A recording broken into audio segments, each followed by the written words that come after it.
오늘도 예배 자리에 오르신 우리 모든 성도님들을 주님의 이름으로 축복합니다. 하나님의 은혜 가운데 여러분 모두 항상 강건하시고 평안하시기를 주님의 이름으로 축원합니다. 엊그저께 그러니까 지난 금요일에 저희 부모님이 한국에서 오셨습니다. 그래서 금요일 오후 3시 정도에 부모님을 모시러 이제 공항에 가는데 저희 둘째와 같이 갔어요. 막 출발을 하여서 가는 중에 이제 저희 큰아이들 학교를 지나고 85번 푸이를 막 들어가기 전에 공원이 하나가 있거든요. 근데 그 공원을 가리키면서 저희 둘째가 아빠, 진짜 이렇게 말해요. 아빠, 오늘 4시 30분에 우리 학교 남자아이들 둘이서 저 공원에서 싸우기로 했다는 거예요. 그러면서 솔직히 말해서 자기도 공항 가는 거 아니었으면 싸움 구경 가려고 했다고 말하더라고요. 아니 무슨 서부시대도 아니고 날짜와 시간을 정해서 싸움을 하나 생각하면서 그래도 괜찮은 건가? 학교에서 뭐라고 하지 않냐? 경찰이 오면 어떻게 하냐? 싸움 구경이 재밌다고 하더라도 저때 가면 안 돼. 뭐 이런 얘기를 하다가 그런데 걔네들 왜 싸운대? 라고 물어봤습니다. 그랬더니 뭐라고 했는지 아세요? 여자애 때문에 싸운다고 그렇게 말을 하더라고요. 여자애를 놓고 싸운다. 요즘에도 그런 사람들이 있네요. 진짜 싸웠을까 하고 이제 어제 제 아들한테 물어봤어요. 진짜 싸웠냐? 그랬더니 학교를 가야 알 수 있다고 해서 궁금하시겠지만 이 사건은 다음 주일에 업데이트 해드리도록 하겠습니다. 궁금하시면 다음 주 예배를 꼭 참석하시기를 바랍니다. 그런데 여러분 혹시 싸움을 해보신 적 있으신가요?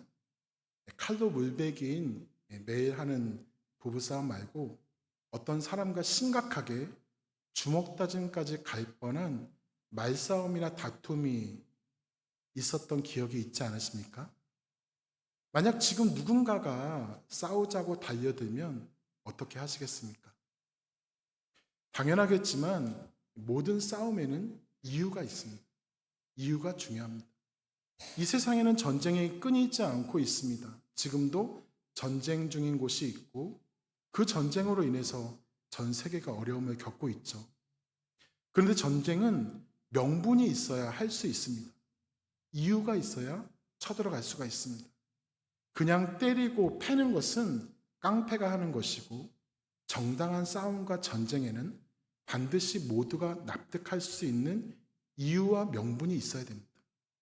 그런데 세상에서는 이 강한 존재가 명분을 만들어내는 것이기 때문에 문제가 있습니다. 약한 존재가 명분을 만들어서 싸움을 하지는 않습니다. 물론 싸움과 전쟁은 멈춰야 합니다. 그것은 승리하더라도 상처가 있습니다. 하지만 그리스도인이라면 절대 멈추지 않고 싸워야 할 것이 존재합니다. 여러분, 우리는 그리스도인입니다. 그리스도인이란 그리스도와 함께 살아가는 사람, 하나님 나라의 가치를 지키고 따르는 사람, 하나님을 사랑하는 사람, 하나님 나라를 이루어가는 사람, 우리 주 예수 그리스도를 드러내는 사람, 바로 이런 사람이 그리스도인이죠. 우리는 그러한 그리스도인이라고 믿습니다. 아멘이시죠? 아멘이시죠? 우리는 그리스도인이 맞습니다. 그리스도인은 하나님이 주신 절대 불변의 가치를 추구하는 사람들입니다. 그렇게 세상의 가치와는 절대 타협하지 않습니다. 그래서 우리는 보이는 전쟁을 하는 것이 아니라 실제로 치고받는 싸움을 하는 것이 아니라 영적인 전쟁과 영적인 싸움을 하고 있다고 말합니다. 에베소서 6장 12절은 우리에게 이렇게 말씀하는데요. 우리 에베소서 6장 12절 말씀 한번 같이 읽어보겠습니다.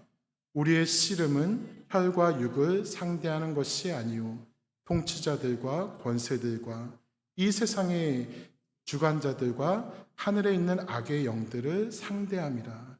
이 어둠의 세상 주관자들과 하늘에 있는 영들을 상대합니다. 우리의 삶에서 눈에 보이는 전쟁에서 승리를 하는 것은 정말 중요합니다. 우리는 무엇인가를 성취해야 되고 무엇인가를 이루어내야 합니다. 수고하고 애써서 성공하고 쟁취해야 됩니다. 그러나 그것을 이루어야 하는 목적이 우리 가운데 분명하게 서야 합니다. 세속적인 동기가 우리를 지배하지 않고 말씀과 거룩한 성령님의 마음이 우리를 이끄는 삶의 동기가 되어야 합니다. 이 땅에서 내가 진정으로 살아가는 목적과 방향을 분명하게 도우시는 주님의 인도하심 가운데 살아가야 됩니다. 이렇게 구별된 모습이 그리스도인다운 삶의 모습이며 영적인 전쟁을 하고 영적인 전쟁에서 승리하는 사람의 모습인 것이죠. 하지만 우리 가운데는 항상 갈등이 있습니다. 구별된 인생을 살아가야지 하는 마음의 결단과 동시에 꼭 그렇게 살아가야 하나 하는 의문이 있습니다. 조금 어려운 일이 있으면 과연 하나님께서 살아계시는 것이 맞나 하는 생각이 들기도 하고, 조금 곤고한 상황이 다가오면 과연 하나님 나라를 위해서 힘써서 살아가는 것이 정말 옳은가 하는 흔들림이 나타나기도 합니다. 그리스도인이 가져야 할 싸움의 목적과 방향이 흔들릴 때가 분명하게 있습니다. 그렇다면 여러분, 우리 안에 이러한 갈등이 있을 때, 그리스도인이라고 믿음에도 불구하고 우리 안에 이러한 갈등이 있을 때 우리는 어떠한 모습을 붙잡아야 할까요?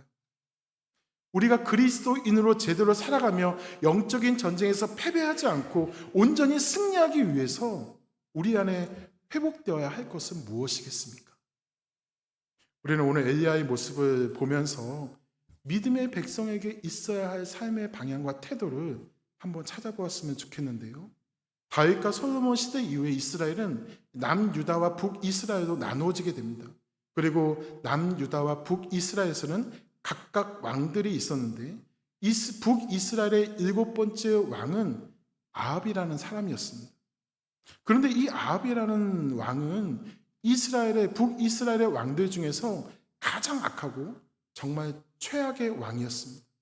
열왕기상 16장 30절을 보면 아합이 그의 이전의 모든 사람들보다 여호와 보시기에 더욱 악을 행하였다라고 말씀합니다. 실제로 아합은 악랄하고 가증한 일을 많이 하였습니다. 거기에 그의 아내 이세벨은 아합보다 더 심각하게 악한 사람이었습니다.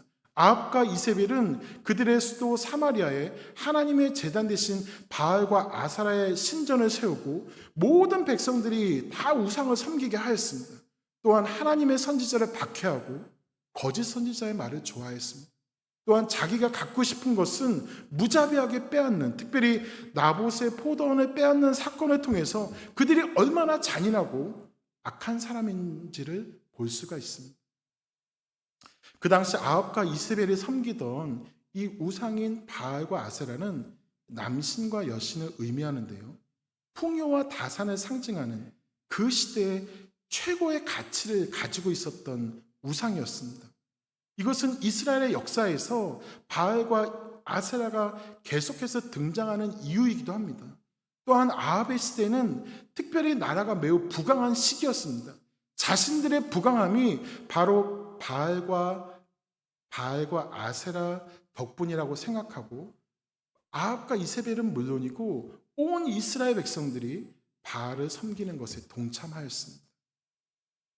이처럼 악한 왕 아합이 북이스라엘을 다스리던 때에 하나님은 엘리야를 통해서 그 땅에 비를 내리지 않으시겠다고, 비를 내리시지 않겠다고 선언하시는데, 그렇다면 그렇게 하신 이유가 무엇이었을까요?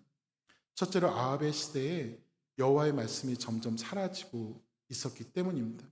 백성들이 하나님의 말씀보다 바알을 더욱 의지했고 하나님 없이도 살아갈 수 있다고 생각하였습니다. 그래서 하나님은 그 땅에 내리는 비를 멈추게 하심으로 여호와의 말씀이 없이는, 하나님의 말씀이 없이는 생명도 풍요도 유지될 수 없다는 사실을 깨닫게 하고자 하셨습니다. 비를 내리고 멈추시는 분이 오직 하나님이심을 드러내며 하나님의 말씀의 권위와 능력을 그들이 알게 되기를 원하셨던 것이죠. 그리고 둘째로 하나님께서는 그 시대의 거짓된 풍요와 교만을 꺾기를 원하셨습니다. 당시 사람들은 그들이 노리는 풍요를 바알의 능력과 도움 때문이라고 생각하였습니다. 그러나 하나님은 가뭄을 통하여서 인간은 하나님의 은혜와 도움이 없이는 단 하루도 살 수 없는 연약한 존재임을 깨닫게 하셨습니다. 따라서 하나님께서 비를 거두신 것은 단순히 이스라엘을 심판하고 그들을 괴롭게 하려고 하신 것이 아니라 하나님께 다시 돌아오게 하시려는 경고이자 은혜의 손길이었던 것이죠. 여러분 한번 생각해 보세요. 3년 6개월 동안 이스라엘에 비가 내리지 않았습니다. 36일도 아니고 3개월도 아니고 3년 6개월입니다. 이스라엘 땅은 원래 물이 풍부한 곳이 아닙니다.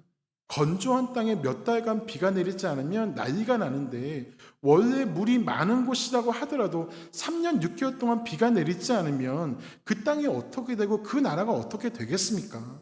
그런데 참 신기합니다. 비가 3년 6개월 동안 내리지 않는데 그런데도 아합과 이스라엘 백성들은 하나님 앞에서 회개하지 않고 하나님께 돌아오지를 않습니다. 자신들의 무기력함을 알고 자신들이 섬기는 바알과 아세라가 가짜란 것을 깨닫고 하나님께 돌아오는 것이 맞는 것 같은데 그들은 전혀 미동도 하지 않습니다. 사랑하는 여러분, 잘못된 신념과 믿음은 이렇게 위험합니다. 그들이 목이 말라서 고통스러워하면서도 농사를 짓지 못하고 가축들에게 물을 먹이지 못하여서 죽어가는 것을 보면서도 분명히 언젠가는 바알과 아세라가 자신들을 도와줄 것이라는 믿음을 가지고 버티고 있었던 것이죠. 이렇게 우상에 빠지게 되면 사람들로 하여금 제대로 보는 눈이 가리워지게 됩니다. 우리가 보기에 이단에 참여하는 것은 너무나도 위험하고 옳지 않은 것 같은데 그들은 왜 빠져나오지 못하는 것일까요? 그것이 분명히 옳다는 잘못된 믿음이 그들에게 있기 때문입니다. 지금 이스라엘 백성들이 그러한 상황인 것이죠. 3년 6개월이 지난 후에 아합과 이스라엘 백성들에게 하나님께서는 엘리야를 보내십니다. 그리고 이렇게 말하게 하시는데요. 우리 열왕기상 18장 17절에서 19절 말씀 한번 같이 읽어보겠습니다. 열왕기상 18장 17절에서 19절입니다. 엘리야를 볼 때에 아합이 그에게 이르되 이스라엘을 괴롭게 하는 자야 너냐? 그가 대답하되 내가 이스라엘을 괴롭게 한 것이 아니라 당신과 당신의 아버지의 집이 괴롭게 하였으니 이는 여호와의 명령을 버렸고 당신이 바알들을 따랐음이라. 그런즉 사람을 보내어 온 이스라엘과 이세벨의 상에서 먹는 바알의 선지자 450명과 아세라의 선지자 400명을 갈멜산으로 모아 내게로 나아오게 하소서. 아멘. 사실 엘리야는 지금 아합에게 목숨을 걸고 간 것입니다. 아합은 이를 갈고 있었습니다. 이스라엘을 괴롭게 하는 놈, 엘리야 이 녀석 때문에 우리가 지금 힘든 것이다. 엘리야 이 사람으로 인해서 지금 우리나라에 비가 오지 않는 것이다. 잡히기만 해봐라. 내가 가만히 두지 않겠다고 벼르고 있는데 엘리야가 나타난 거예요. 여러분 조금 웃기지 않습니까? 이미 아합은 엘리야 때문에 비가 오지 않는 것을 알고 있었습니다. 바알이 아무런 힘도 쓰지 못하는 것도 알고 있었습니다. 그러면 바알을 버려야 되는데 오히려 엘리야를 제거하고 바알을 보존하려고 하는 것이죠. 엘리야는 당당하게 아합에게 이렇게 말합니다. 모든 이스라엘 백성들을 모아주십시오. 당신과 이세벨이 끔찍하게 아끼는 바알 선지자 450명과 아세라 선지자 400명, 총 850명을 갈멜산으로 다 불러주십시오라고 말합니다. 그리고 24절에서는 엘리야가 이스라엘 모든 백성들과 바알 선지자들에게 불로 응답하는 신이 참된 신이다라고 누가 참된 신이신지를 증명하자고 말합니다. 이에 대해서 백성들은 엘리야의 말이 옳다라고 동의하고 바알의 선지자들이 먼저 그들의 신을 부르게 합니다. 이제 본격적으로 참된 신에 대한 대결, 영적 싸움이 시작되었습니다.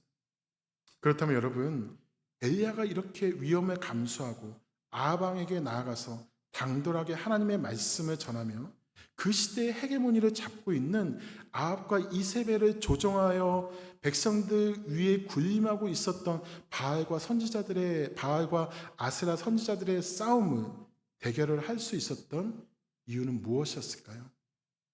엘리야의 객기와 교만 때문이었을까요? 아니면 그가 삶을 포기하였기 때문일까요? 엘리야가 이렇게 위험하고 열악한 상황 속에서도 자신의 편은 한 명도 없는 것 같은 그 모습 속에서 과연 누가 참된 신인지를 드러낼 수 있었던 것은, 그렇게 당당할 수 있었던 것은 바로 그가 참된 하나님의 사람이었기 때문입니다. 우리는 성경에서 하나님의 사람이라고 불리는 몇 명의 사람을 찾아볼 수가 있는데요. 모세가 그랬고 사무엘이 그랬습니다. 엘리사가 그랬고 신약에서는 디모데가 하나님의 사람이라는 칭호를 받았습니다. 그리고 또 한 사람, 오늘 말씀의 엘리야가 하나님의 사람이라고 불리었는데요. 그렇다면 하나님의 사람은 어떠한 사람일까요? 하나님의 사람이란 처음부터 끝까지 하나님의 말씀과 기쁨과 하나님께서 원하시는 모습으로 나아가는 사람입니다. 물론 엘리야도 중간에 잠시 낙담해서 힘을 잃었던 적도 있었지만 엘리야는 하나님의 사람으로 주님 앞에 언제나 충성한 사람이었습니다. 엘리야가 큰 위협과 위험에도 불구하고 당당하게 앞으로 나가서 하나님의 말씀을 전하고 외칠 수 있었던 것, 당당하게 바알 선지자들과 누가 참된 신인지를 밝히자라고 말할 수 있었던 것은 그가 진정으로 하나님의 사람이었기 때문이었습니다. 마찬가지로 우리가 살아가면서 맞이하게 되는 영적인 싸움을 감당해야 되고 감당할 수 있는 이유가 무엇입니까? 우리가 하나님의 사람이기 때문입니다. 우리가 하나님의 사람이 아니라면 영적인 싸움을 할 이유가 없습니다. 우리가 당당하게 하나님의 사람이라고 외치고 하나님의 사람이라는 것을 인정하고 하나님의 사람이길 원하기 때문에 그것을 능히 감당할 수 있는 것입니다. 사랑하는 여러분, 저는 저와 여러분이 세상의 가치에 무너지지 않고 악한 영에 맞서 싸우며 하나님을 드러내고 세상과 타협하는 것이 아니라 온전한 하나님의 사람으로 살아갈 수 있기를 주님의 이름으로 축원합니다.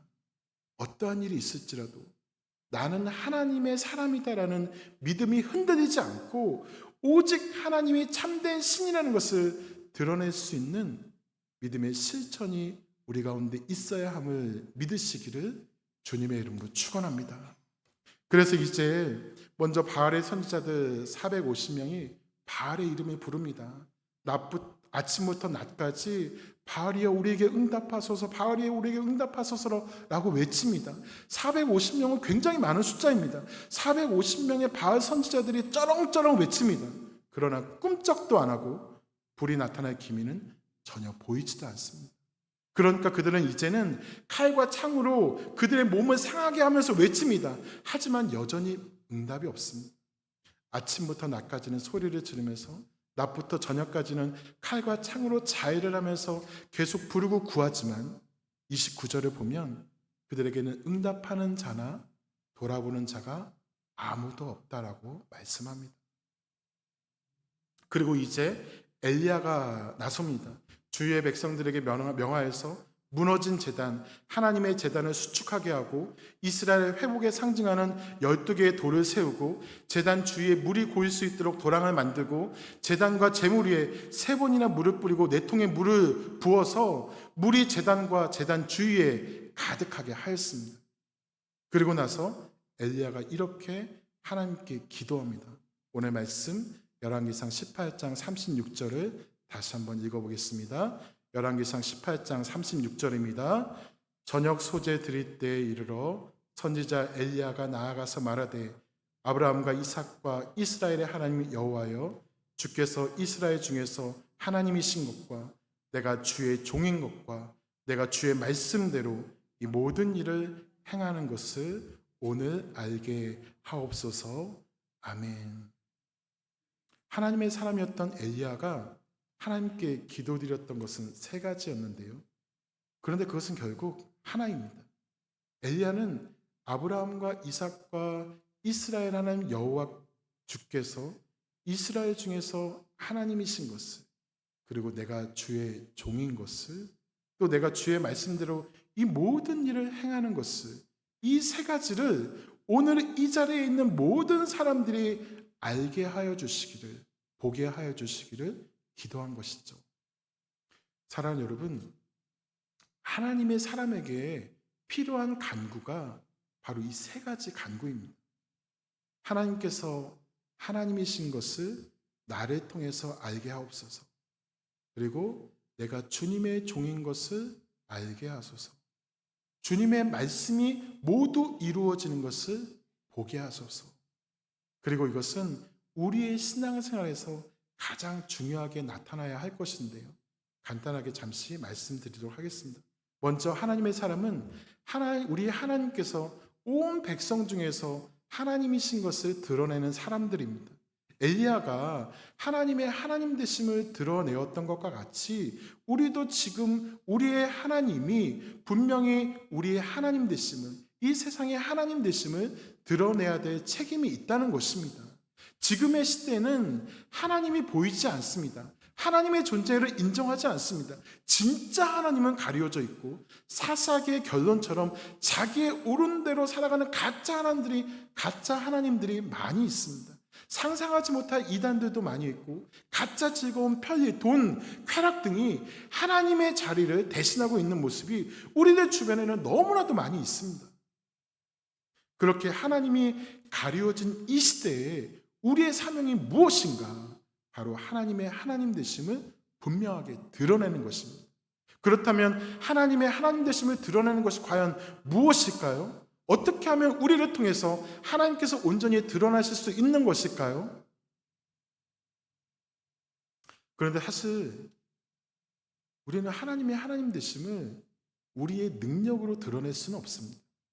인간의 조건과 인간의 지혜와 인간의 노력으로 하나님의 하나님 되심을 드러낼 수 있는 것은 아닙니다.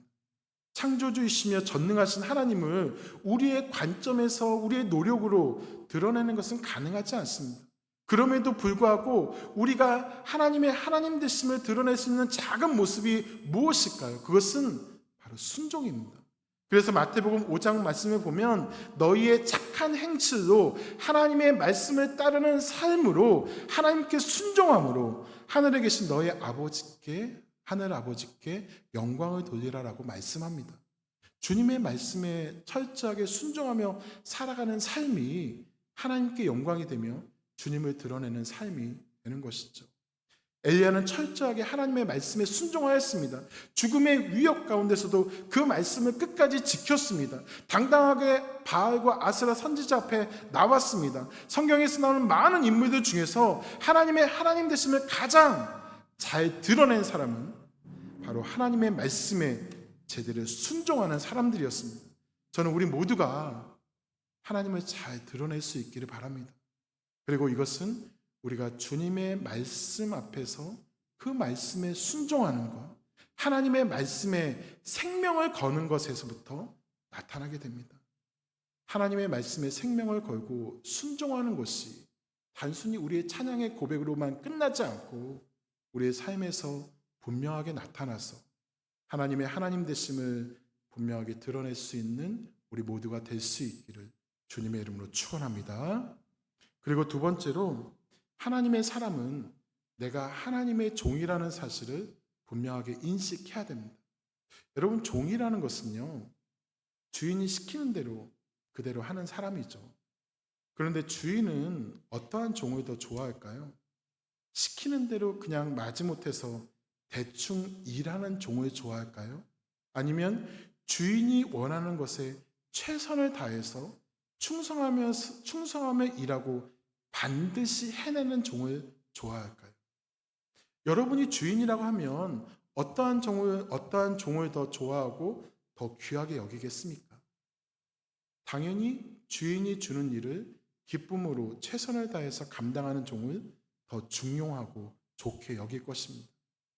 하나님께서 엘리야에게 아합에게 가라, 내가 지시한 말을 해라 라고 하셨을 때 엘리야는 쭈뼛쭈뼛하면서 아니 그거 어떻게 해요? 내가 그것까지 해야 합니까? 그게 얼마나 위험한 일인데 나는 그렇게 못해요 라고 하지 않았습니다.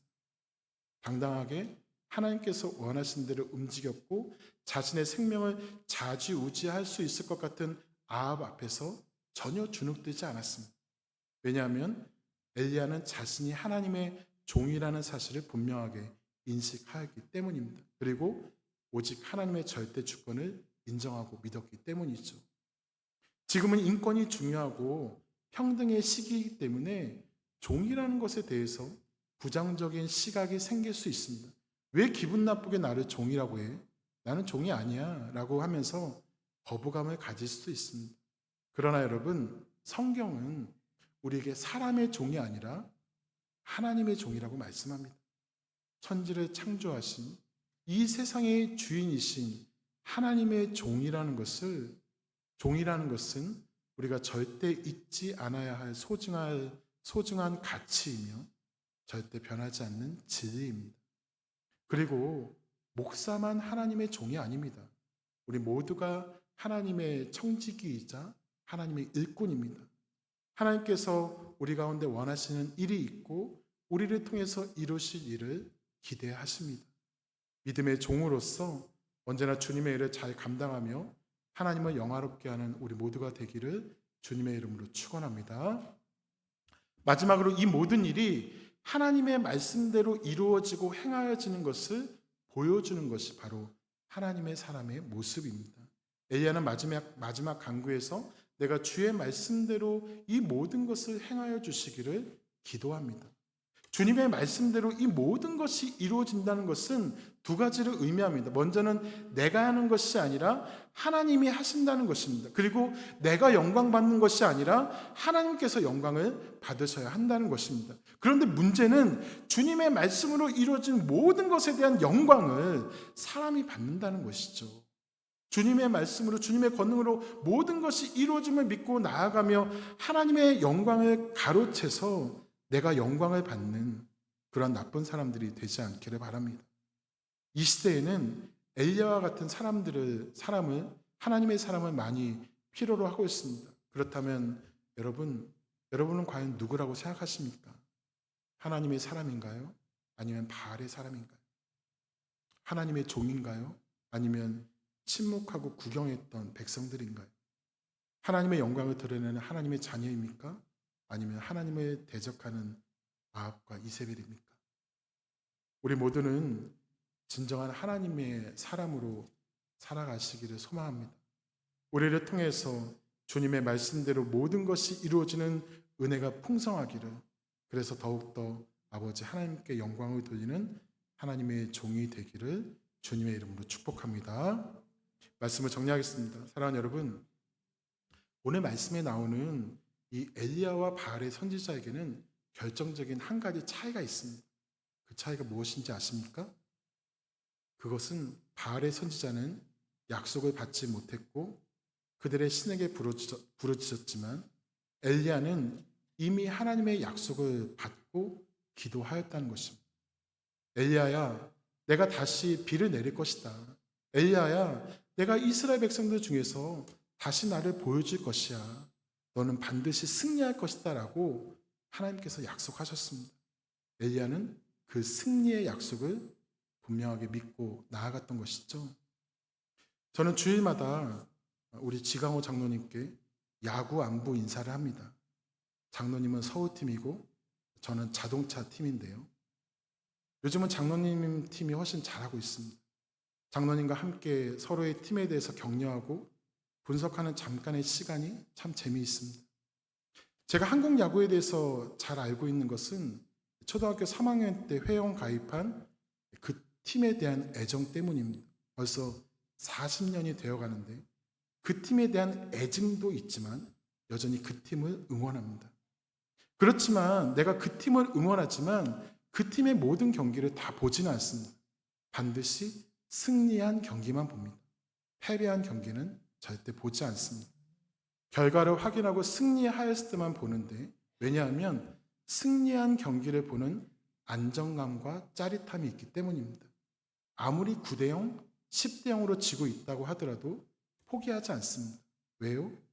이길 것을 알고 있으니까요. 승리를 확인하였기 때문에 과정이 어떻더라도 결코 흔들리지 않고 욕하지 않고 화면을 꺼버리지 않고 처음부터 끝까지 그 승리의 과정을 즐깁니다. 엘리야가 아합 앞에 나아가고 바알과 아세라 선지자들 앞에서 당당할 수 있었던 것도 마찬가지입니다. 하나님께서 그에게 승리를 주실 것을 분명하게 확신하였고 보았기 때문입니다.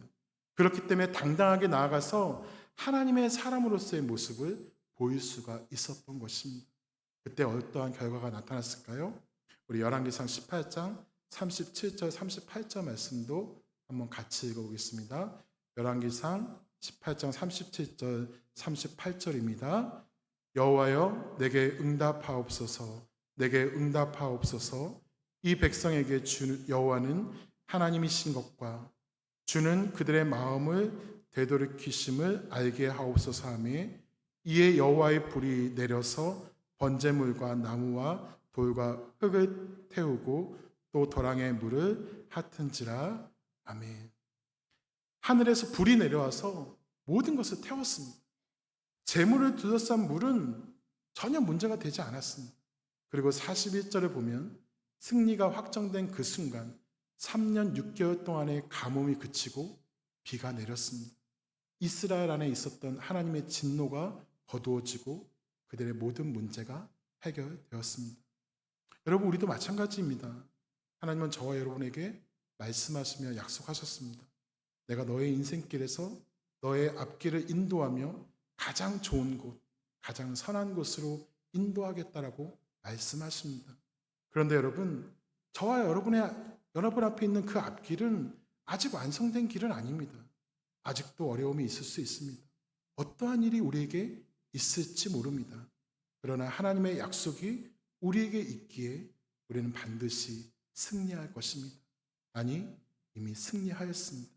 그렇기 때문에 흔들리지 않고 두려워하지 않아도 됩니다. 우리 교회도 마찬가지입니다, 여러분. 교회 현실을 보면서 답답해하지 마시기 바랍니다. 부족한 것이 많은 것은 인정하지만 그것 때문에 힘들어 하시지 마시기를 바랍니다. 우리가 하나님의 사람으로서 하나님 되심을 드러내고 내가 주의 종인 것을 인정하며 주의 말씀대로 모든 것을 행하고 주님께 영광을 돌리며 지치지 않고 나아갈 때 우리 교회를 향한 하나님의 은혜와 축복은 더욱더 풍성하게 나뉘어질 것입니다. 우리는 그것을 보게 될 것입니다. 우리가 소망하는 하나님의 나라를 우리 교회를 통해서 이루게 하실 것입니다. 아니, 이미 이루게 하셨고 완성되게 하실 것을 믿으시기를 바랍니다. 이미 이루어 주신 나와 가정과 교회를 향한 하나님의 축복을 더욱더 풍성하게 누리며 살아갈 수 있는 하나님의 사람들이 되시기를 주님의 이름으로 축복합니다. 이 시간 우리 함께 같이 잠깐 기도했으면 좋겠습니다.